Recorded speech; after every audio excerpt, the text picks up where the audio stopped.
right, everybody, welcome back to another episode of the Fearcast. This is the podcast dedicated to OCD, anxiety spectrum disorders, and getting your life back. My name is Kevin Foss, and I am a licensed clinician specializing in the treatment of OCD and anxiety disorders, and I thank you all for joining me today. So for those of you who are new, this is a question and answer-based podcast where you get to send me questions about OCD and anxiety and anxiety disorders and the spectrum of anxiety and all that stuff. And I will be more than happy to read your question, consider it, and put it up on a future episode, just like the episodes or just like the questions on today's episode. So if you have a question that you'd like for me to talk about or to go over in this anonymous format, you can go over to fearcastpodcast.com and you can submit a question there. There's a link there that you should be able to see. Fill out that information. It goes directly to me. I read all the questions, and I will be putting them up. Everybody, if you have listened to the podcast and you like it, the best thing that you can do to support the show would be to tell someone about it. You can tweet about it. You can Instagram about it. You can put it up on Facebook. You can tell it or suggest it to your therapist. You can give it to or suggest it to your group if you're a part of one as a resource that perhaps was helpful for you. You can also go over to iTunes or wherever else you get your podcasts and write a review, give a 5-star rating that helps people find the show. That also just warms my heart to know that there are people out there who are listening, who are enjoying, and more importantly, are just learning something from this. This is doing podcasts is very weird in the sense that I sit in a room and I get these questions. I read through a couple. Sometimes I write notes. A lot of times I write notes. Today I'm not going to because we're just going to see how it goes. And then I answer and kind of yammer on, and then later on edit stuff out.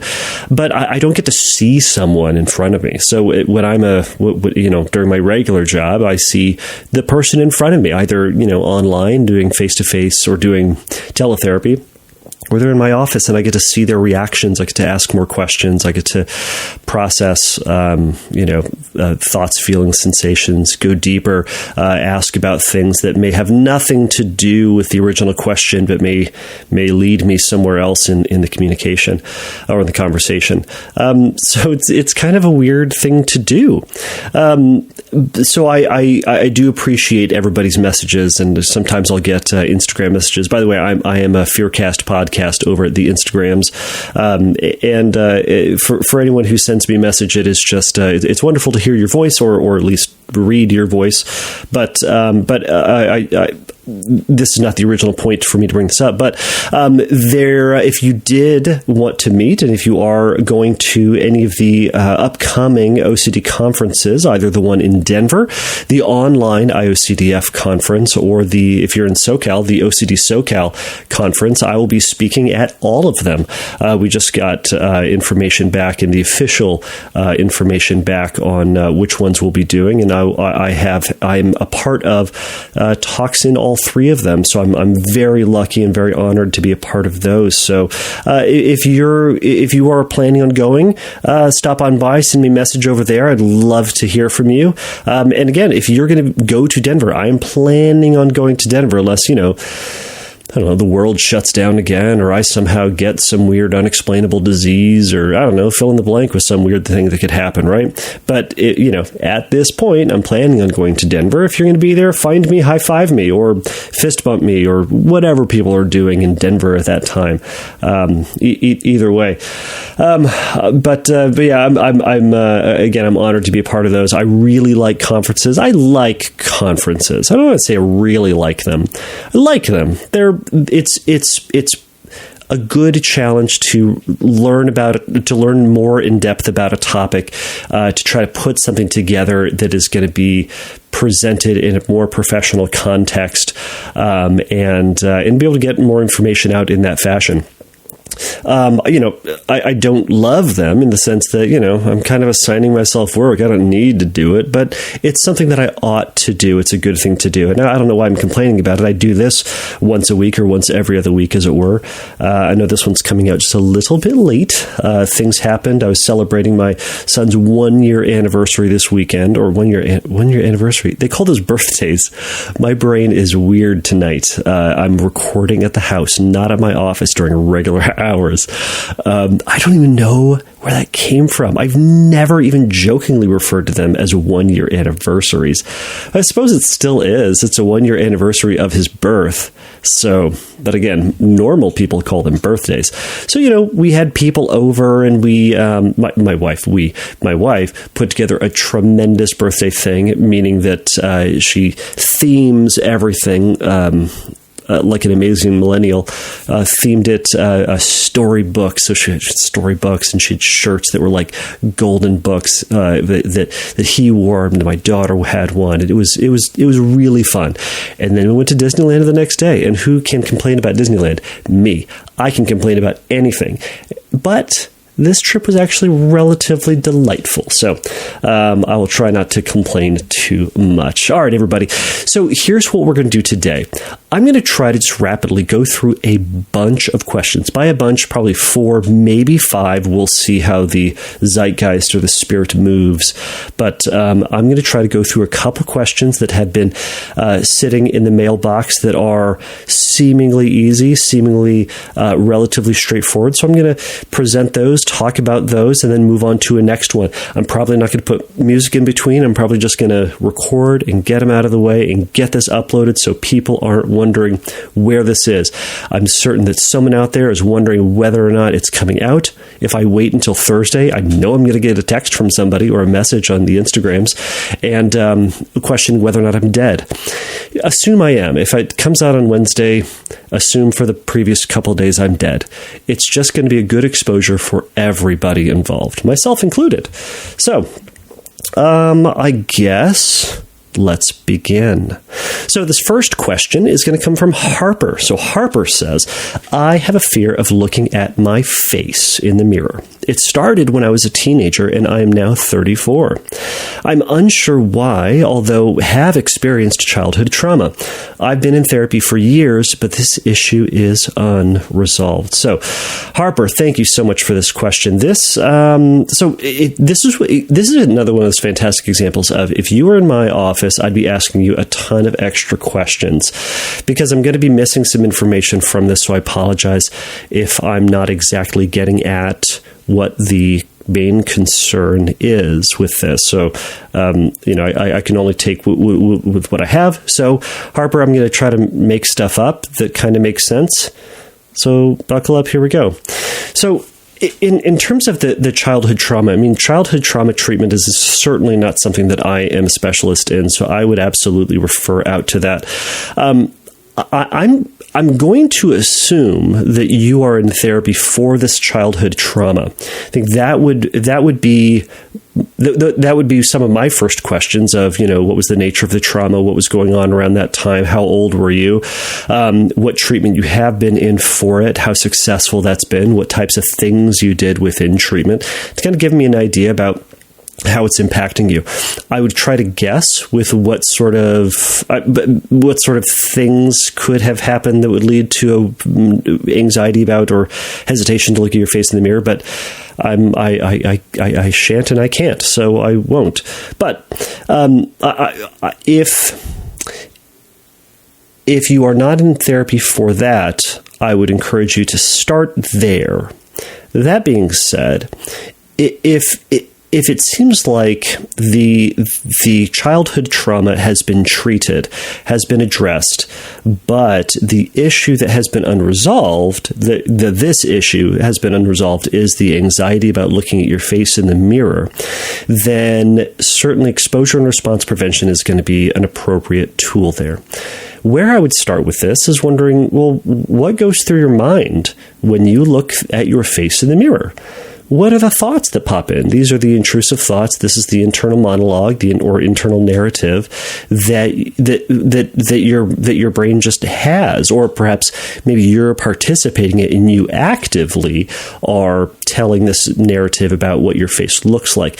Now, I think it's important what it is that you're talking about. In terms of how you would craft exposures to this, or how you'd craft perhaps scripts to this, but is it that your face looks grotesque? Is it so you're uncomfortable looking at something that's grotesque or perceived to be grotesque? Is it something where you believe your face doesn't look beautiful or doesn't look presentable? Because that might take in a different direction. I mean, the first one, I guess the second one as well, they can both be tied into maybe body dysmorphic disorder. That may be something at play. That would be certainly something that I would talk about. I did a whole episode with Chris Tronsden, a while ago. You can go back and listen to that whole thing. He has a bunch of stuff about BDD, and he provides a lot of fantastic information if that's kind of what's going on.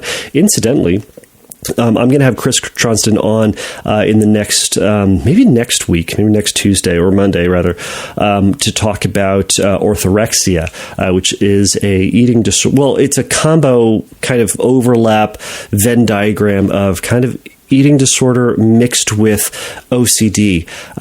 It doesn't quite have its own diagnosis. It kind of leans more it does in fact lean more into the world of OCD. So it's an interesting conversation, at least I think it was. So you can tune in for that one. But either way, Harper, if it feels like it's kind of leaning in the direction of BDD, listen to that BDD episode and kind of feel if maybe that's the direction to go in. So if it's a concern that it's too big, or it's not thin enough, or not shapely enough, that could be evidence of or moving more in the direction of an eating disorder, or misperception of your looks leading to an eating disorder. Obviously, there's a lot of information that I would need to really nail that down. I'm just kind of throwing some ideas out. Now, let's just say for whatever reason, it's that intrusive, unwarranted, irrational experience of anxiety, that fight or flight that shows up when you look at your face in the mirror, then again, that would lead more into exposure and response prevention as an appropriate treatment. But I'd want to know what the narrative is in your head. I also want to know if there is something you could nail down. What is so terrifying about seeing your face?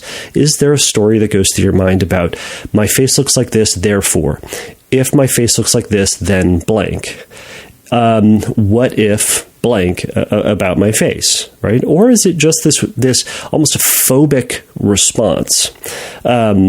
One of the differences, or some of the differences, I'll just say one of the differences right now, between what's called a simple phobia or just phobia and OCD is a simple phobia is just, it kind of has just more of this knee-jerk reaction to it as opposed to this more elaborate story to it. Now, there are some more differences there.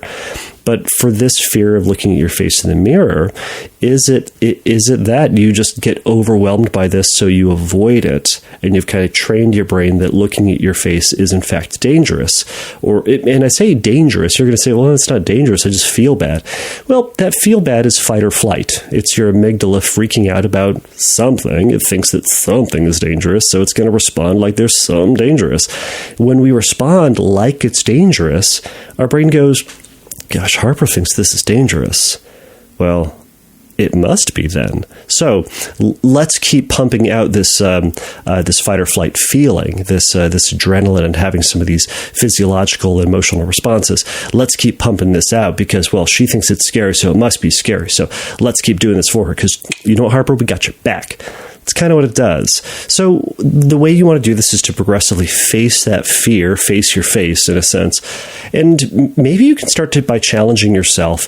I'm kind of thinking about the inhibitory learning model in this, in progressively learning that you can encounter your face, look at your face directly for an extended period of time, and give yourself, start small. Start like, I'm going to look at myself in the mirror for 10 seconds. And you might say 10 seconds is easy. And I'm going to say, Great. So do 10 seconds and then back off and go, what was that like for that 10 seconds? How did I deal with that 10 seconds? How did my body feel? How did my face feel? Where did my eyes dart to in that process, right? And just to grow that awareness of what's happening, not in a, oh no, this is dangerous sort of way, but in a, curious, interesting type of way. And then after 10 seconds, maybe try 15 seconds and do the same process. And then after that, go to 20 and 25 and so on and so forth, all extending the amount of time that you can and are looking at your face in the mirror. Now, you're going to hit an upper limit where it's going to feel more comfortable or more uncomfortable rather, and it's going to be more of a chore and more of a process. But I would encourage you to stick at it. And again, continually pushing your limits. If you think that you can only go a minute and like after a minute your brain explodes, go a minute and literally a minute and 1 second. And just to say, I can do that. It felt uncomfortable, but was it that bad? What did I learn about myself? What did I learn about my ability to handle this feeling and that fear when I looked at my face? And again, back to that part about looking at your face. What do you notice when you're looking at your face? Are you describing it? Are you looking at particular parts of your face?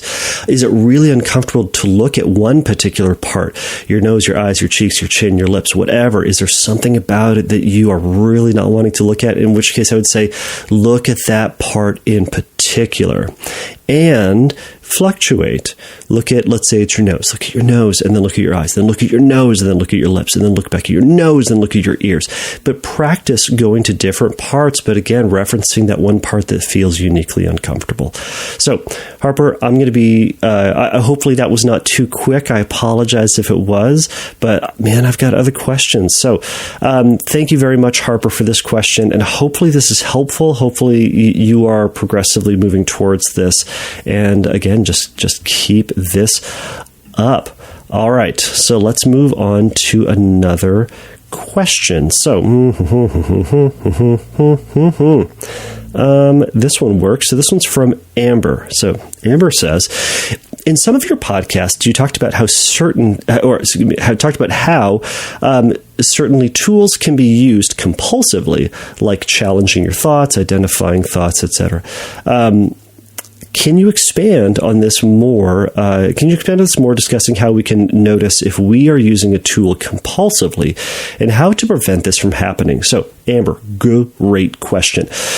So this is something that I've referred to in the past. This is a situation where somebody is using one of the tools that I've described, or maybe you've read in a blog or seen, on Nathan Peterson's videos or, somewhere else.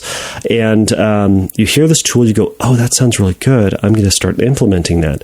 And then you feel really anxious one day. First up, you may use this tool and it starts to work. By work, meaning it makes you feel more comfortable, it makes you feel like you got a handle on your anxiety, and maybe legitimately it helped you face your fear and you started to see some recovery. You started overcoming a little bit of that anxiety, in which case I'm going to say, awesome. However, here's where it starts to become problematic. It starts to become problematic when it feels like you now have to use this tool in order to face your fear. And I think that actually describes the main problem with this and how you can start to identify whether or not you're using a tool compulsively, so using it as a problem.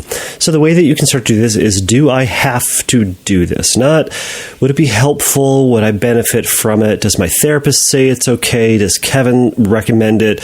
Does Jonathan Hirschfeld, or pick a name of a person, do they recommend it? Does my group leader do it? It doesn't matter. The point is do I have to do this? And does it feel like this is the way that I now deal with uncertainty, is by doing this tool? So if you're running to scripting, you feel anxious, you go, oh my gosh, I feel so nervous about this. Okay, I know what to do. I should write a script about how terrible this is going to be and how it's going to go awful for me. Awesome. I'll write this thing. I know that'll help. Woo! I wrote it. I got my story out. Oh, goodness. It was so uncomfortable, but you know what? I did it, right? Ostensibly, it sounds good, but the problem is now if you're saying, well, I feel so uncomfortable about X happening, well, if I don't have this tool, I'm just going to have to suffer it. Or what if that thing now happens, doing my scripting or doing my automatic thought records or doing my exposure or doing my whatever? That makes me feel more comfortable and more certain and more sure that this thing isn't going to happen.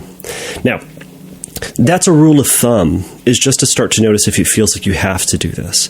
Now, the point of all of those tools is so that you don't have to do them. It's a weird thing. You learn a whole body of information so that eventually you don't have to do them. Now, obviously, we've talked about in the maintenance phase of treatment, you still do these things. Anyways, the point is that you don't have to do any of them.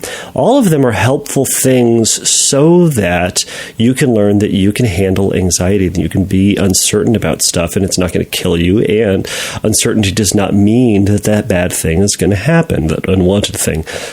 Bad is subjective, but that unwanted thing is going to happen. It's not. It's unlikely to happen, right?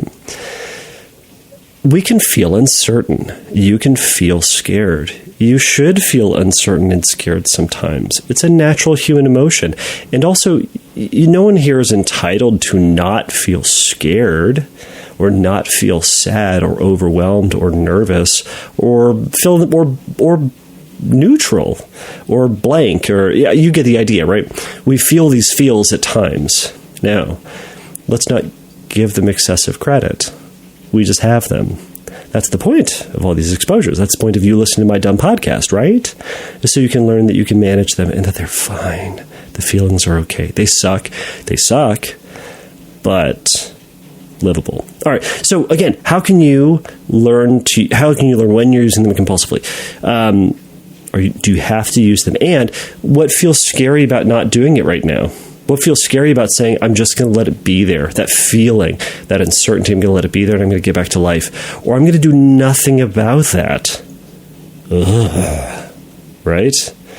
So, if you get some of that, it may be a good sign that you might be doing it compulsively. Also, maybe take the risk sometime. Try not to use the tool. See what happens.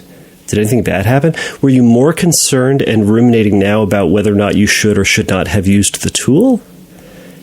If so, that may be a sign that you're more obsessed, that you are using this compulsively, that is now taking more of a focus in your life, right? And it's now pulling you away. So, Amber, that's kind of a rule of thumb and something that you can help, or something that you can try to do in taking a break from it. And again, in this process, be open to being wrong. I've said this before, and this is another thing to think about as you're considering whether or not you're using a tool compulsively. Part of that doing a tool compulsively is doing treatment perfectly, or is trying to overcome and obliterate your anxiety just right. There's no way to do that. So take the risk. Maybe don't do it perfectly this time. Maybe don't do it as the book recommends, or don't do it as the podcast recommends. Do it wrong. Maybe you're going to be screwed forever. This is kind of a next level exposure, right? It's kind of a meta exposure in a sense. So that's one way that you can help break free from the possibility that this is now taking over. So, Amber, this is a great question, and I hope that was helpful and informative for this process. So keep it up. All right, let's see what the next question is going to be. So this next question is going to come from Jackie. So Jackie says, "Hi, Kevin. I absolutely love your podcast." Thanks, Jackie. I absolutely love your question. She says, I don't know if this question has already been asked and discussed, but I'm wondering if dreams have anything to do with validation of obsessive thought. I suffer from HOCD, and in my dreams, I sometimes have intimate interactions with the same sex, and I wake up in a panic. If this happens in my dream, does that validate my thoughts? I hope that makes sense. Thanks. So, Jackie, yes, it does make sense. No. The answer is no. Dreams do not validate pretty much anything. Dreams, all right, depending on who you talk to, right? I am a CBT therapist who thinks that dreams are just the poor man's movie theater. That is, it's not pejorative. It's just an old saying, probably by old people that are probably all dead now. So it's as they used to call it back in the day, poor man's movie theater. It's just stuff that happens in our head at night. Now, we can learn things from them. We can maybe be entertained by our dreams. We can sometimes get insight into how we feel about something, or meaning, are we really wanting something? Are we not wanting something? Are we interested in something? Are we scared by something? Are we intrigued by something? Or is it just something that our brain thought about? Right? Now, you're saying, I have HOCD. I said, I suffer from HOCD. Okay, here's what that tells me. You have a pattern of obsessive thoughts that, likely speaking, you're spending more than your wanted time thinking about, considering, weighing the options, I've said that already, fearing the possibility that you are gay, or that your sexual orientation is not that which you would like it to be. So we tend to dream about things that we think about. We tend to dream about things that are on our mind. We dream more about stuff when we think about it more. I know this may all sound very simple, but you are thinking about your sexuality quite a bit. It would be no surprise that your sexuality then shows up in your dreams. So, not your sexuality.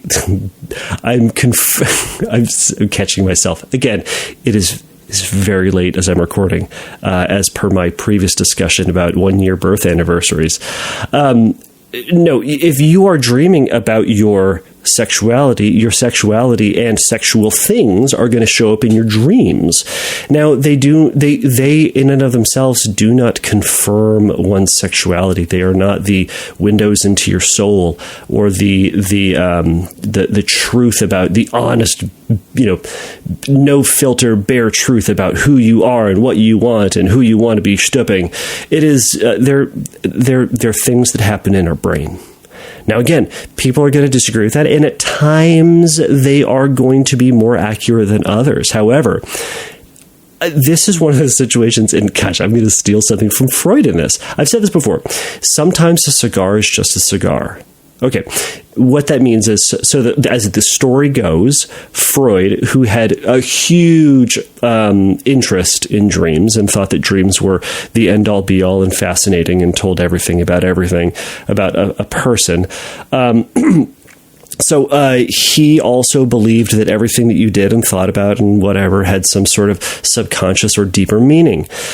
He also was very fascinated with sex and death. So everything that we do is driven by the fear of death or the desire for sex. And this is all an amateur's perspective on Freud, but it's fascinating and interesting and ridiculous and silly and fun. So he smoked cigars his entire life, which is one of the things that killed him. And he had a protege. His name was Jung. And Jung at some point said, "Hey, Dr. Freud, gosh, you know what? I couldn't help but notice that you had this huge thing about latent homosexuality and sexuality, and you smoke cigars. Some cigars are cylindrical tubes that you suck on that tend to be perhaps phallic shaped. Gosh, I wonder if that says anything about you." Now, from a Freudian perspective, from a psychoanalytic perspective, that would be a fantastic question. Good on you, Jung, for asking that question. Because Freud would have likely jumped all over that if one of his patients smoked cigars, and he would probably ask that question. And here's what he said. He said, "Sometimes a cigar is just a cigar." Now, I do not know for certain whether or not that story is true, but you know what? It explains this point. Sometimes things have a meaning. Sometimes in dreams, they have a meaning. But you know what? Sometimes a cigar is just a cigar. Sometimes it just means nothing. So, Jackie, I've told you what I think about dreams. I've told you what perhaps Freud had said about dreams.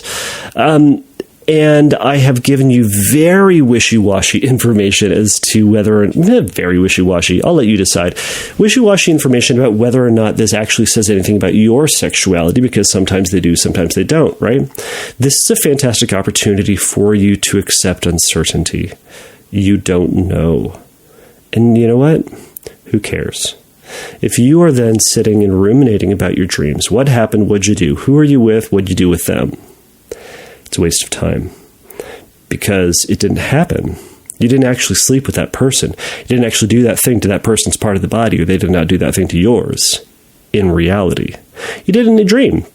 But then again, you also probably flew in your dream, or stole something, or all your teeth fell out, or something like that happened in your dream. But you're not worried about that stuff. You're worried about the encounter, whatever it was. So it's a waste of time. Don't know. Let yourself not know and move on. So, does it validate your fears? No. And don't let it by spending a lot of time looking for validation. So, Jackie, I hope that answers your question. Hopefully it wasn't too backwards and wiggly in my answering, but I do appreciate the question and the kind words as well. So let's move on to the next one. I think I'm just going to do one more because I think this is ending up going a little longer than I anticipated because, to no surprise, I can yammer on about anything. All right, so this next question comes from Caleb. Caleb says, hello, I just listened to your podcast about real event OCD, and I realized that Googling and reassurance seeking is a serious compulsion for me. I'd like to hear a discussion about my fear of lawsuits. I've heard it called litisiophobia. Litisiophobia? Anyways, but there's not much information on the subject. The fear that I may be sued someday has caused a lot of compulsions, including my extreme urge to make more money so I could pay off a creditor if necessary. Mainly because of this fear, I have been taking work at 2 jobs 7 days a week for some time. Ooh, Caleb. All right, I'm going to take a drink of water. Oh, goodness. You know those times when you don't drink water and then you finally drink water and you realize how amazing water is? I also have a tremendous interest, I'm going to say interest and not use any other words, with soda water, carbonated water. I used to hate it when I was younger. It's magic. Why is this not everywhere? It is in Europe. I understand it is in Europe. I went to Germany once. It was everywhere. I had to go out of my way to get still water. What a stupid person I was at 18, not taking advantage of fantastic soda water. Anyways, Caleb, your question. All right, so here's the thing. You're right. There isn't a whole lot of information about this. And gosh, I could probably do a whole episode on this if I could learn to pronounce it. Litisiophobia. Probably based on litigation, litisiophobia. Anyways, for the Phobia Friday series. So, but I'm not. I'm going to yammer on about it here. So, you're right. There's not a ton of information on this. But from what I read, it does very much sound like a standard kind of phobia. It's an irrational fear that affects someone and causes some compulsive behaviors, as it is in your case. So what I did read that I found was relatively interesting on the subject is that there is some, let's see if I can find it here. So there are some things to consider. So there isn't a whole lot of information about how often this happens, so what the prevalence is, or what causes it. This one article I'd read suggests that it can come from a lot of different factors. It can certainly come from a traumatic event, so it can come from perhaps seeing a family member or loved one go through a terrible lawsuit that can cause it, but it can also just stem from seeing endless TV shows and movies that talk about being sued, or true crime podcasts or true crime stuff talking about getting sued. Just watching the news can trigger people. I'm going to go out on a limb and say that this is, if they were to do a bigger study on this to analyze how often this happens across the world, I would say this is going to be really high here in America because we love suing people and we're really good at it. So I have been told that by some of my international clients that whenever I refer to a lawsuit, they just go, it's very American of you or something like that. So we have a reputation. We have a lot of reputations, unfortunately. Anyways, so it can come from that. This article also interestingly pointed out that it can also come from perhaps a misunderstanding of how the legal system works in your country or province or system that you're in. So sometimes maybe a misunderstanding about how one gets sued, when someone gets sued, how that process works out, what the burden of proof is, whether or not certain lawsuits or certain cases will be thrown out more easily than others for frivolity or frivolous lawsuits. So to all of that, one of the first things to do if you were in my office would be to start looking at how that fear works out in your mind. What is it that you are afraid of? What's that story your brain's telling you about how it's going to work? When's it going to happen? Who's going to be doing it to you? How is it going to play out, etc.? Some of that can be challenged through some education. So we'd learn together about maybe some elements where you're kind of confused on, but your anxiety capitalizes on that lack of information and just fills in the blank with the worst case scenario. So we're going to look into that a little bit, right? We're not going to become legal experts on these things because that's not what's important. But we're going to be looking into it just a little bit to maybe to learn that perhaps that fear is more unfounded than it is currently, and that that the amount of attention you're giving it is further unnecessary.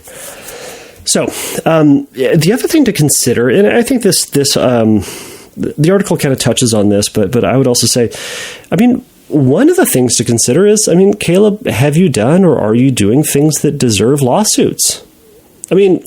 Not to give you more things to worry about, but that can be an important question to consider.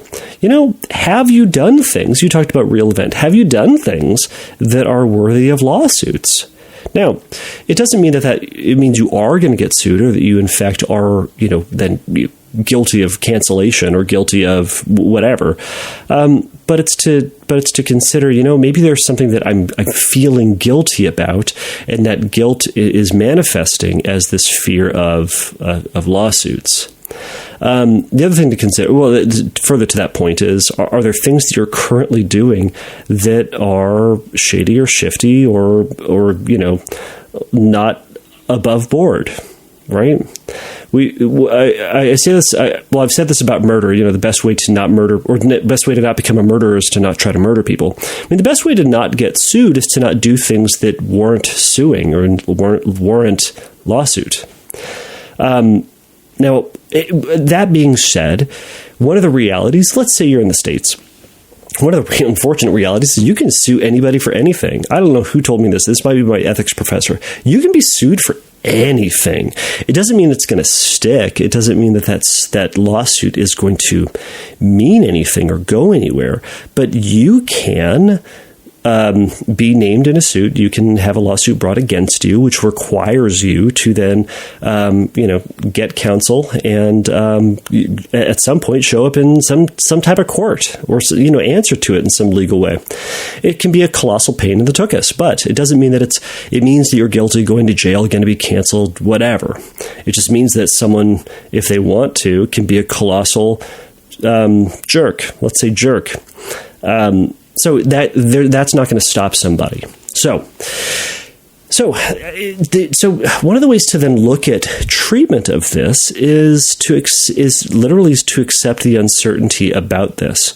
Now, to the point about whether or not you're doing something that deserves a lawsuit, I would spend about 5 seconds considering this. If you identify something, perhaps that's something worth chatting about with a therapist on whether or not that's something you should be working out or something, the guilt you should be working out or reevaluating, or perhaps there's an element of something that you need to do to rectify a situation, maybe an amends process, or maybe actually taking accountability for something that you had done. And that may not be fun for you, but that may also be a more values-based approach to your life and to this guilt. And I'm not saying you have to do any of this stuff. This is more stuff to think about and to consider with a therapist. But getting back to it, I think I got myself off track with that. Let's do. All right, getting back to it, is that to this fear, considering if there is anything, is there anything to it? Now, let's say there's absolutely nothing to it, and it's just crazy. If it's just crazy, then we need to sit with that uncertainty. Maybe you are. Maybe today is the day that you are going to get sued and your life is going to get screwed over. I'll say this. Maybe today is the day I'm going to get sued and my life's going to be screwed over. It's possible. It's unlikely, but it's possible. Now I need to wake up and I need to go to work, or I need to get dressed and then go to work and then see my clients and, do my notes and not break as a ton of traffic laws, and then get home and not murder and eat my family and, stuff. Like, there's stuff to do, and I have to live my day not knowing if I'm going to get sued. Now, Caleb, there are a bunch of things that you're doing that you are also not concerned about. Again, you are not concerned about killing and eating your family. You are not concerned about dying in a car wreck. You're not concerned about a sinkhole opening up on the freeway on the way to work or to school.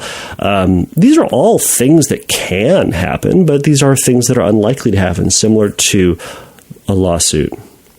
Now, the way we live as if it's not a problem is we don't spend excessive amounts of time analyzing it, considering it, weighing it, concerned about it. We let it go. When that thought comes in, we go, oh, that thought, we roll our eyes, and we keep on going. Now, it's easier said than done, obviously, but it's a practice of letting yourself not be concerned. And the way we do that is by getting ourselves more involved with that next thing. We get back to that TV show. We get back to that article we're reading. We get back to that conversation with our professor, rather than going, oh, I need to figure this out in the back of my head, start working this out. We let it not be a problem. So that's how you would consistently start to do this. Now, in terms of exposures, I would encourage you, Caleb, to watch as many things as you can that have to do with lawsuits. You can read lawsuits. You can just straight up just watch C-SPAN all the time. Maybe C-SPAN's not through. What is it? Court TV? Watch Court TV all the time. Write scripts about you getting sued. You can have your friends give you and serve you fake lawsuits or fake servings. When you get served, what are you served? Subpoenas. Give you fake subpoenas to trigger this anxiety. Now, these are all silly, scary things, but what it's going to do is it's going to help you to tolerate that thought and tolerate that nagging feeling and that nagging question about whether or not you are going to get sued, and let you practice letting it go. That's the point. I will also say this. I'll end with this. You may never eliminate this, meaning getting sued sounds terrible. I have never been sued, thank goodness. I've been subpoenaed, and that doesn't feel very good, but I've never been sued. I don't want to get sued, and gosh, I can imagine that sucks. I don't think there's a way that you and I are going to unsuck this. There's no way that we're going to make it okay, right? It's like being okay with getting pneumonia, right? Like, I've gotten pneumonia probably 100 times in my life. I'll guarantee I've gotten pneumonia more times than anybody who's listening to this. It's never fun. I've gotten used to it. I know what it's like. I know how it feels, and I just kind of go, ugh, pneumonia. I literally had my grandfather say, this is when I was younger, it's like, getting pneumonia back in the day was a one-way ticket, kind of insinuating that if you got pneumonia back in the day, you were dead. And I got it a ton. So I don't know. My grandfather had a wonderful way with words. Maybe that's where I get it from. Interesting. I didn't think about it that way before, but now I am. So, point is, it's that it sucks. Pneumonia still sucks. And I ride through it. When I actually get it, when you actually get sued, that'll suck. But you know what? It's not happening right now. So this is a situation where you're going to cross that bridge when you get there. So when that thought comes in, say, yeah, that'll suck. This is part of that non-engagement response as we perhaps talked about before. Yeah, that's going to suck. It's going to be uncomfortable and oof, I don't want to do that. And gosh, I want to read about lawsuits, or I want to avoid talking to this person, or I want to think about what I've done, reanalyze, or as I've said before, relitigate, no pun intended, all the things I've said and done in the past to make sure that I'm not going to get sued. All of that is going to be a waste of energy and a waste of time. Instead, go, yeah, maybe today's the day, and then move on and see how it goes. So, Caleb, I hope this has been helpful. I know it's scary. I don't want you to get sued. I'll say that again. But you might. I might. And we're going to have to sit with that uncertainty. So I'll leave it there. I'm just reading your thing again. In terms of your concern about, taking on these excessive jobs, my worry is you're just going to burn yourself out because of this fear. You are going to drive yourself crazy by working so hard because of this fear about getting sued. Now, making money is great and helpful, and you can do a lot of very wonderful things with it. But meaning generosity and kindness and gifts and security, like all those things, but it's still, these are all good things. But if you're working 7 days a week at 2 jobs, and you're making an excessive amount of money, not just you're saving up to buy a house, or you're working that amount to do something with it, pay off college, I don't know. It sounds like you're saving up to get a giant nest egg just in case. I would take the risk, if you can, and maybe talk about this with trusted friends or a therapist about this. Take a risk at pulling back on some of the work that you're doing. That'll be an exposure unto itself to say, I'm going to work one less day. I'm going to take a day off from one of my jobs. Again, if this is possible for you, but again, I don't think that you're doing this to make ends meet, just to make the bare minimum. It sounds like you're doing this in excess, in which case this would be a good exposure to pull back on it. So, and then feel that discomfort of, oh my gosh, maybe I'm not going to have enough when I get sued and it's going to be awful, right? That's the great premise for a great script. Write it and experience it, and sit with the uncertainty.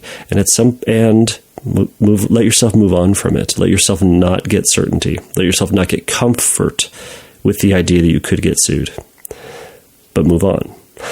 Caleb, I hope this has been helpful and informative and gave you some things to think about. It's uncomfortable, and I don't want it to happen to you, but I can't guarantee anything, right? All right, I will let that go here.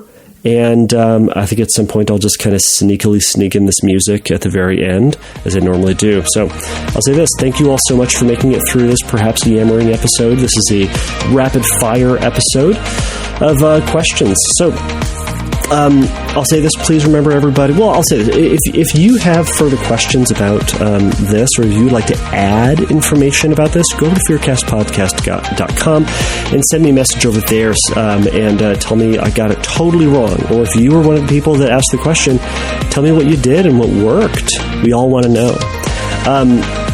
But if you would like to ask a further question about this, go to fearcastpodcast.com and let me know. As I've mentioned before, I really do prefer audio questions, so you can record an audio or record your voice in audio, send it to me through the website or through Instagram, or send me the link to a shared Google Drive with that audio, and I will put that in, and I will jump you to the front of the front of the line. So. Everybody, please remember that the Fearcast is not a substitute for psychotherapy. If you have questions about treatment, go to fearcastpodcast.com and click on the Find Help link, and there's going to be some stuff there that should be able to point you in the right direction. So, everybody, until next time, take a risk, challenge yourself, and don't take your brain too seriously. Bye.